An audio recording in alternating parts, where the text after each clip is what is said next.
حضرت موسیٰ علیہ السلام کو اللہ تعالیٰ کی طرف سے حکم ہوتا ہے کہ بنی اسرائیل کو لے کر یہاں سے راتوں رات نکل جاؤ۔ آپ راتوں رات انہیں لے کر روانہ ہو گئے۔ صبح فرعونیوں نے دیکھا کہ رات کو سارے بنی اسرائیل چلے گئے تو فرعونیوں کو جا کر خبر کر دی۔ اس نے سارے ملک میں خبر بھیج کر فوجیں طلب کی اور بڑی سی جمعیت کے ساتھ ان کا پیچھا کیا۔ راستے میں جو دریا بیچ میں آتا تھا اس کی طرف خدا کی وحی پہنچی کہ تجھ پر جب میرے بندے موسیٰ علیہ السلام کی لکڑی پڑے تو پھٹ جانا، انہیں 12 راستے دے دینا تاکہ بنی اسرائیل کے 12 قبیلے الگ الگ اپنی راہ لگ جائیں۔ پھر جب یہ پار ہو جائیں اور فرعونی اندر آ جائیں تو مل جانا اور ان میں سے ایک کو بھی بغیر غرق کیے نہ چھوڑنا۔ موسیٰ علیہ السلام جب دریا پر پہنچے تو دیکھا وہ موجیں مار رہا ہے، پانی چڑھ رہا ہے،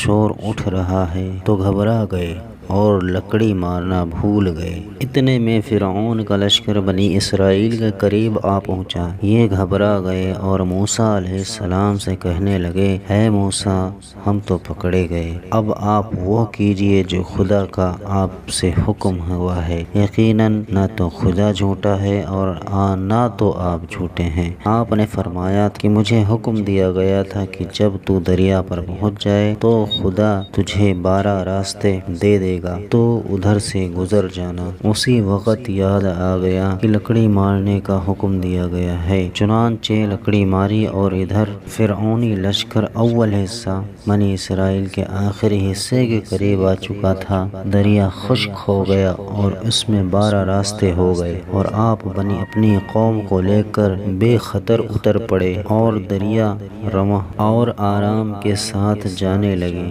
جب بنی اسرائیل سمندر سے پار ہو گئے تو فرعونی سپاہی ان کے پیچھے دریا میں اتر پڑے، اور جب یہ سارا لشکر دریا میں اتر گیا تو فرعون تو فرمان خدا کے مطابق پھر دریا رواں ہو گیا، یعنی اصلی حالت میں بہنے لگا اور سب کو ایک ہی وقت میں غرق کر دیا۔ بنی اسرائیل اس واقعے کو اپنی آنکھوں سے دیکھ رہے تھے۔ اس وقت انہوں نے کہا، اے نبی اللہ، ہمیں کیا خبر کہ فرعون بھی مر گیا ہے یا نہیں؟ آپ نے اللہ سے دعا کی اور دریا نے فرعون کی بے جان لاش کو کنارے پر پھینک دیا، جسے دیکھ کر یقین کامل ہو گیا کہ ان کا دشمن اپنے میں لشکر کے تباہ ہو گیا ہے۔